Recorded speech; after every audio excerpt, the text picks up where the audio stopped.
पाठचर्या की प्रकृति के बारे में आज जानेंगे। सामान्यतः शिक्षा से हमारा अभिप्राय विद्यालयों के अंदर दी जाने वाली औपचारिक शिक्षा से होता है, परंतु शिक्षा के व्यापक अर्थ में हम कहते हैं कि व्यक्ति के जन्म से लेकर मृत्यु तक जीवन पर्यंत निरंतर गति से चलने वाली यह प्रक्रिया है। मतलब कि ये जन्म से मृत्यु तक निरंतर गति से चलती है। इसी कारण पाठ्यक्रम के संकुचित अर्थ में केवल विषय वस्तु ही समाहित होती है, परंतु व्यापक अर्थ में पाठ्यक्रम में वे सभी क्रियाएं शामिल होती है जो बालक विद्यालय में रहकर करता है।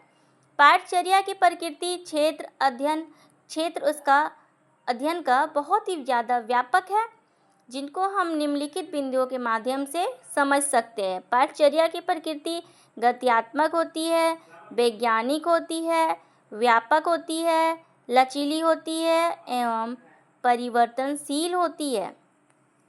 पाठचर्या की प्रकृति के बारे में आगे देखते हैं। पाठचर्या की प्रकृति गत्यात्मक होती है। किसी भी देश काल की संस्कृति सभ्यता समय काल के अनुसार बदलती रहती है, जिससे वहाँ की शिक्षा भी बदलती है। चूँकि शिक्षा पाठ्यक्रम पर निर्भर है, अतः शिक्षा के बदलने पर पाठ्यक्रम में परिवर्तन होना स्वाभाविक है। अतः पाठ्यक्रम गत्यात्मक प्रकृति की होती है। मतलब कि हमारा संस्कृति सभ्यता समय काल के अनुसार बदलता रहता है, तो क्या होगा, शिक्षा व्यवस्था को भी बदलना पड़ता है। जब शिक्षा व्यवस्था बदलेगा तो पाठ्यक्रम भी बदलना होगा। पाठ्यक्रम की प्रकृति वैज्ञानिक होती है। वैज्ञानिकता से हमारा तात्पर्य इस बात को सुव्यवस्थित, सुसंगठित, सुनियोजित प्रकृति से होता है। पाठ्यक्रम का निर्माण भी ज्ञानी लोगों के द्वारा बहुत ही सावधानी पूर्वक किया जाता है, जिससे विषय वस्तु पाठ्य वस्तु सुव्यवस्थित होती है। अतः हम कह सकते हैं कि पाठ्यक्रम वैज्ञानिक प्रकृति की होती है। मतलब कि वैज्ञानिकता इसमें समाया रहता है। समय समय पर नए नए खोज, नए नए चीज़ों को ऐड किया जाता है, नए नए तर्क दिए जाते हैं। पाठ्यक्रम की प्रकृति व्यापक होती है। हम जानते हैं कि शिक्षा जन्म से लेकर मृत्यु तक निरंतर गति से चलने वाली प्रक्रिया है।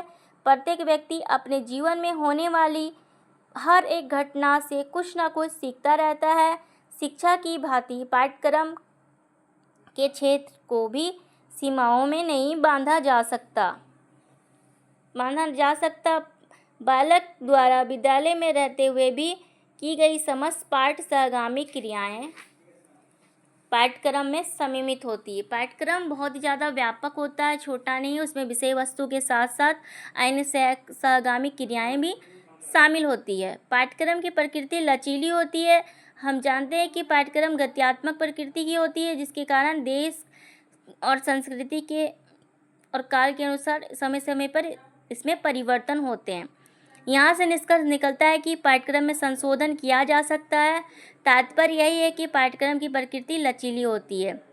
तकनीकी युग है तो अभी तकनीकी विषय को जोड़ना होगा। जिस समय जिस तरह से हम लोग रहेंगे, जिन चीज़ों की ज़रूरत पड़ेगी, उन विषय को हम लोग को अपने शिक्षा के पाठ्यक्रम में ऐड करना ही होगा। पाठ्यक्रम की प्रकृति परिवर्तनशील होती है। प्राचीन पाठ्यक्रम में आध्यात्मिकता पर बहुत अधिक बल दिया जाता था, परंतु कालांतर में शिक्षा में तकनीकी पाठ्यक्रम का महत्व बहुत ही ज़्यादा है अभी अनुभव किया गया, जिसे पाठ्यक्रम में परिवर्तन करके वैज्ञानिकता पर जोर दिया गया।